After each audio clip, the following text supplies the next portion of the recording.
I still remember the day Max ran away. It was one of those bitterly cold mornings in late January, the kind that cuts through your coat and chills you straight to the bone. Max, our loyal golden retriever of nearly 10 years, had been restless all week. He'd pace by the front door, whine at odd hours, and stare out the window with a focus that unnerved me. I chalked it up to cabin fever. After all, the snow had been relentless, and none of us had spent much time outside. But that morning, something shifted in the air, heavy with an unspoken dread. It was barely dawn when I heard the metallic clang of the screen door slamming shut. My heart leapt into my throat as I bolted out of bed, the cold air biting at my feet as I sprinted to the living room. The door stood ajar, the lock dangling uselessly. Max was gone. "Max!" I called, my voice cracking in the icy silence of the morning, but there was no answer. Just the wind howling through the trees, a mournful lament that echoed my rising panic. We searched for weeks. Every night after work, my family and I combed the woods with flashlights, calling his name until our voices grew hoarse. We plastered posters across town, knocked on doors, and checked every shelter within a 100-mile radius. But Max had vanished, leaving behind an aching void that gnawed at our hearts. Slowly, reluctantly, we began to accept the grim possibility that we'd never see him again. And then, a year later to the day, he came back. It was dusk when I first spotted him. I was in the backyard clearing the last of the fallen leaves before the first frost, when a movement near the tree line caught my eye. At first I thought it was a deer, its silhouette dark against the deepening twilight. But as it stepped closer, my breath hitched. It was Max.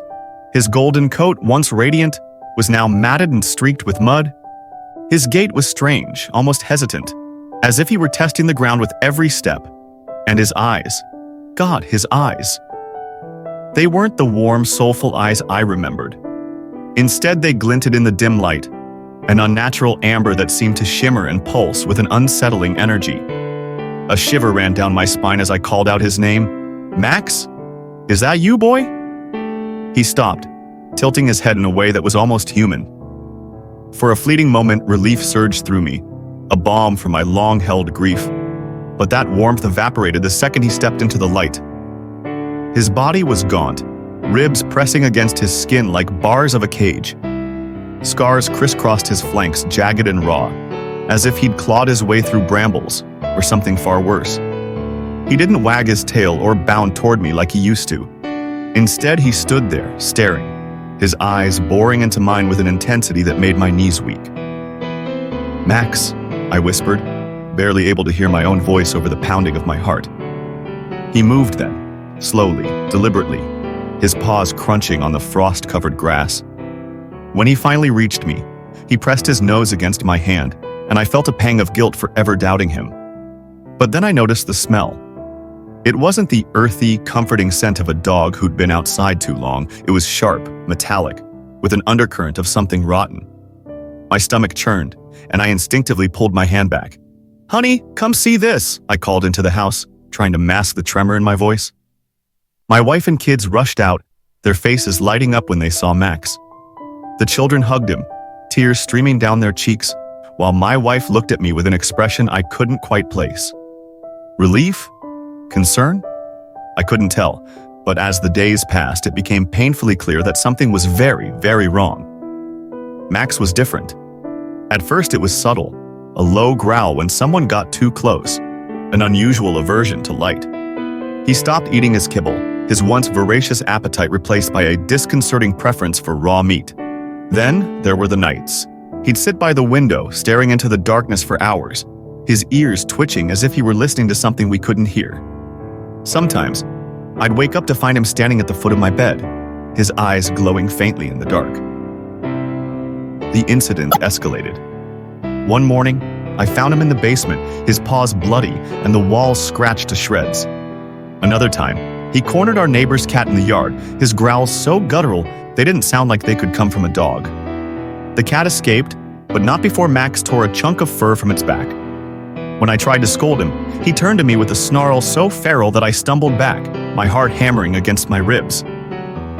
The final straw came one night when I heard my youngest daughter screaming. I burst into her room to find Max standing on her bed, his teeth bared and his body rigid. His eyes glowed brighter than ever, casting eerie shadows on the walls. "Max!" I shouted, but he didn't move. It wasn't until I grabbed a broom and swung it that he leapt off, retreating to the corner with a low, menacing growl. My daughter was shaking, tears streaming down her face, clinging to me for dear life. We couldn't deny it any longer. This wasn't Max, not the Max we'd known. Something had followed him back from wherever he'd been, something dark and malevolent. I called a veterinarian, a trainer, even a priest, but none could offer an explanation that made sense. The priest was the only one who lingered, his face pale as he murmured prayers under his breath. "You need to get rid of it," he said finally, his voice trembling. "It's not your dog anymore." I didn't want to believe him. I didn't want to accept that the loyal companion who'd been by my side for so many years was gone. But as the nights grew darker and the air in the house grew heavier, I realized I had no choice. The thing wearing Max's skin wasn't just a threat to us, it was a threat to anyone it encountered. The night we decided to end it was the longest of my life. Max, or whatever he'd become, sensed it. He prowled the house, his growls echoing through the halls, his claws clicking on the wooden floors like a metronome of dread. When the moment came, I felt like a traitor, a coward. But I reminded myself that this wasn't Max. It couldn't be. As I held the rifle, my hands shook with fear and regret. I could still hear the echoes of our laughter, the warmth of his fur against my side. But I had to do it. I had to protect my family. With a deep breath, I stepped into the dim light of the living room where Max stood, his eyes glowing like twin suns, burning with an intensity that threatened to consume me. The shot rang out, shattering the stillness of the night. In that instant, I felt a piece of my soul fracture. As the silence settled, the weight of what I'd done pressed down on me like a leaden shroud. I had lost my dog, my friend, and in that loss, I felt a darkness seep into my bones. Even now, months later, I can't shake the feeling that we're being watched. Sometimes, late at night, I hear the faint sound of scratching at the door. And when I look outside, I swear I see a pair of glowing amber eyes staring back at me from the edge of the woods, a haunting reminder of the love I lost and the darkness that followed. That thing won't fucking leave us alone. You know when I shoot my dog? My fucking dog somehow came back. That thing won't fucking leave us alone. You know when I shot my dog? My fucking dog somehow came back. I don't even know how to say it without sounding insane. But there's no other way to explain it. The moment I pulled the trigger, the crack of the gunshot echoing in the still night air, I thought it was over. I thought we'd finally be free of whatever malevolent force had twisted Max into that thing. But I was wrong. Dead wrong. It happened 3 nights after I buried him. I had taken no chances with the burial, digging deep into the frozen earth until my arms felt like they would fall off. I laid him to rest in the farthest corner of the property, under the gnarled old oak tree that had stood there longer than the house itself. As I shoveled the last heap of dirt over the grave, I whispered a silent apology, my chest tight with grief and guilt. But then, the scratching started. At first, it was faint, almost imperceptible, like the sound of branches brushing against the windows. I ignored it, chalking it up to my frayed nerves and the ceaseless winter wind. But by the second night, it grew louder, more deliberate. It was unmistakable. Something was clawing at the back door, the rhythmic scrape of nails on wood sending chills down my spine. I'd lie awake in bed, clutching the sheets, my heart pounding as I stared at the ceiling, hoping it would stop. It never did. By the third night, I couldn't take it anymore. I grabbed the flashlight and the shotgun, my hands trembling as I crept downstairs. The scratching was relentless now, almost frantic, as if whatever was on the other side of that door was desperate to get in. I swallowed hard, every step feeling heavier than the last, until I reached the kitchen. I flicked on the flashlight and aimed it at the door. There he was, Max, or what used to be Max. His fur was matted with dirt and blood, his once beautiful golden coat now a patchwork of decay. His eyes, those horrifying glowing amber eyes, locked onto mine, and I swear I saw something in them. Not recognition, not the love I'd known for 10 years, but something darker. Something that made my stomach churn and my blood run cold. I couldn't move. I couldn't breathe. It wasn't barking, wasn't growling, just staring. And then it did something that made my knees buckle. It smiled. Not a snarl, not a baring of teeth, but a full, deliberate smile. The kind of smile a predator gives when it knows it has you cornered. I stumbled back, my grip tightening on the shotgun as a low, guttural sound rumbled from its throat. It wasn't a growl. It was a laugh. I don't remember pulling the trigger, but I must have, because the next thing I knew, the door was splintered, and Max's body was sprawled on the porch. I stood there, panting, the gun still smoking in my hands, staring at what I'd done. His chest wasn't moving. His eyes were closed. I thought it was over. But when I went out the next morning to clean up, he was gone. The blood, the shattered wood, even the empty shell casing, all of it was gone. It was as if nothing had happened. I would have thought I'd imagined it if not for the deep scratches gouged into the doorframe and the smell. That smell of rot and decay that seemed to cling to the air long after it left. Since then, it hasn't stopped. The scratching, the laughter, the glimpses of amber eyes glowing in the dark. It's like it's toying with us, waiting for the perfect moment to strike. My wife has started sleeping in the kids' room, barricading the door with anything she can find. I've taken to sitting by the window all night, the shotgun in my lap, praying that tonight will be quiet.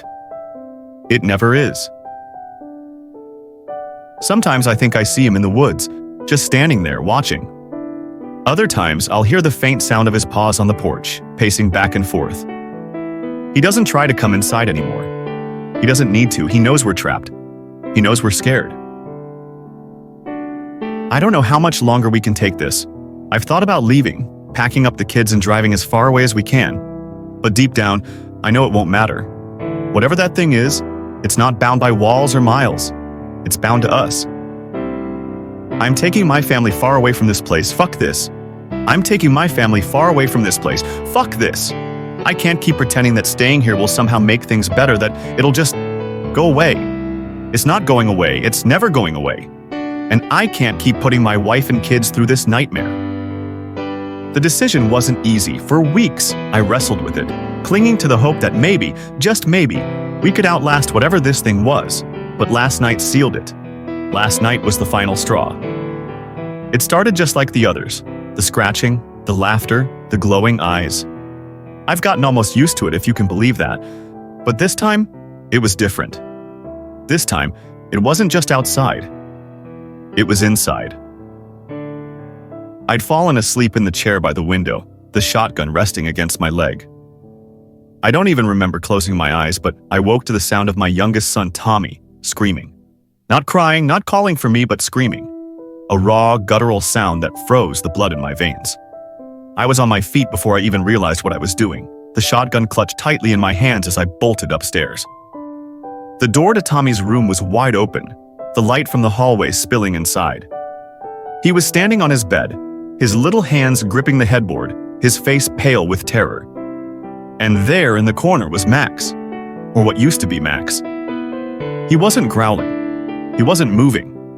He was just standing there, his head tilted at that unnatural angle, his amber eyes fixed on Tommy. I raised the shotgun, my hands shaking so badly I thought I might drop it. "Get away from him!" I shouted, my voice cracking. But Max didn't budge. He just stood there, staring, his body as still as a Guys, I didn't have time to edit, so my friend will be taking over. The blast was deafening in the small room, the recoil slamming into my shoulder. When the smoke cleared, Max was gone. Not dead, gone. No blood, no body, no sign that he'd ever been there. Tommy was still crying, his tiny body trembling as I scooped him up and held him close. My wife appeared in the doorway, her face pale, her eyes wide with fear. "It's not safe here anymore," I told her, my voice shaking. "We need to leave, tonight." She didn't argue, she didn't try to convince me to stay. She just nodded, her face a mask of terror and exhaustion. We packed in silence, throwing clothes and essentials into bags, not caring about what we left behind. The kids were confused and scared, but we didn't have time to explain. By the time we loaded the car, the scratching had started again. This time it wasn't at the door. It was on the walls, the roof, the windows. It was everywhere, surrounding us, closing in. I shoved the last bag into the trunk and climbed into the driver's seat, my hands gripping the steering wheel so tightly my knuckles turned white. As we pulled out of the driveway, I glanced in the rearview mirror. For a moment, I thought I saw him, Max, standing in the middle of the road, his glowing eyes watching us leave. But when I blinked, he was gone. Just a trick of the light, I told myself, though I knew better. We drove for hours, the tension in the car so thick it was suffocating. The kids eventually fell asleep, their soft snores a small comfort amidst the chaos. My wife stared out the window, her face pale and drawn. I didn't dare stop. Not until the first light of dawn broke over the horizon, bathing the road in a faint golden glow. We found a motel just off the highway, a rundown place with flickering neon lights and a clerk who didn't ask questions. It wasn't much, but it felt safe. For the first time in months, I allowed myself to breathe. We were far from that house, far from the woods, far from him. I think everyone in my state is experiencing this. There's stuff, kids, humans, any living thing, that goes missing for a year and then they come back. And when they do, they're different. It's not just us, it's not just Max. This thing, this curse, whatever the hell it is, it's spreading. I've heard the stories. Farmers talking about cows wandering back into barns long after they'd been presumed dead. Parents whispering about children returning to their homes with hollow eyes and voices that don't quite sound right. Neighbors locking their doors and windows at sundown, praying they won't hear the scratching. We thought it was just our town, our neighborhood, but it's everywhere. The local news isn't covering it, of course not. But you hear things. You hear about entire families disappearing overnight, their houses left abandoned and untouched. You hear about search parties going into the woods and never coming back. You hear about survivors, eyes wild with terror, refusing to talk about what they've seen. Fuck this. I'm done. I'm not staying here to be the next victim. I'm taking my family out of the country, somewhere far, far away from all of this. Maybe to a place where this thing hasn't reached yet. Maybe to a place where we can finally feel safe. I don't know where we'll go. Somewhere remote, somewhere isolated. Somewhere this darkness can't follow. We'll sell everything we own if we have to, leave it all behind. It doesn't matter. None of it matters, as long as we get out alive. We're leaving tonight. I've already booked the flights, one-way tickets to a place I can't even pronounce. We'll figure it out when we get there, as long as it's not here. As long as it's far, far away from whatever the hell this is. As I'm writing this, the scratching has started again. It's faint, distant, like it knows we're planning to leave, like it's warning me. But I'm not listening, not this time. This time we're running and we're not looking back. The journey overseas was long and grueling. We sold everything, packed only what was absolutely necessary, and boarded a plane to a country halfway across the world. Somewhere remote, where the forests are different, the air is different, where whatever followed us might lose its hold. For weeks we stayed in a small village tucked away in the mountains. The people were kind but quiet, as though they could sense the fear we carried with us. My children began to laugh again, playing in the sunlit fields, their faces no longer shadowed by constant dread. My wife started to smile, her shoulders no longer weighed down by invisible chains. For the first time in what felt like forever, we felt free. But freedom doesn't come easy. Nightmares plagued my sleep, visions of Max and the thing he had become. I'd wake in a cold sweat, the echoes of his raspy voice ringing in my ears. "Why do you run?" it would ask, and I'd feel that same icy dread clawing at my chest. It wasn't until one night, under the bright glow of a full moon, that I realized the truth. I was standing outside, the crisp mountain air filling my lungs, when I saw him. Max. He stood at the edge of the field, his silhouette bathed in the silver light, his eyes no longer glowing but warm and familiar. For a moment, I thought I was dreaming. "Why did you leave me?" he asked again. But this time his voice wasn't cold or menacing. It was soft, almost pleading. I stepped closer, my heart pounding in my chest. "What do you want?" I whispered, my voice trembling. To let go, he replied, to be free. It hit me then, like a wave crashing over me. This thing, this curse, wasn't just tormenting us. It was tormenting him too. Max wasn't the monster, he was its prisoner, and the only way to end it was to confront the darkness head on. The next morning, I found an elder in the village, a woman with knowing eyes and a voice that carried the weight of centuries. She listened as I poured out my story, every detail, every fear. When I finished, she nodded solemnly. "There is a way," she said, "but it will not be easy. You must face it, not with anger or fear, but with love. Only then can you break its hold." That night, I returned to the field where I'd seen Max. I brought with me the collar he used to wear, the one with his name engraved on it, and a small flame of hope. When he appeared, I knelt before him, tears streaming down my face. "I'm sorry," I whispered. "I'm so sorry for what happened to you. I should have been there. I should have protected you." For the first time, the shadow that clung to him seemed to waver. His eyes softened, and he stepped closer, his form beginning to dissolve into the night air. As he faded, I felt a weight lift from my chest, a warmth replacing the cold fear that had lived there for so long. When it was over, I returned to my family, a peace I hadn't known in years settling over me. The scratching never came back, the laughter, the glowing eyes, the whispers, all of it was gone. Max was free, and so were we. Sometimes I still dream of him, running through the fields, his tail wagging, his bark echoing with joy, and when I wake I smile knowing that wherever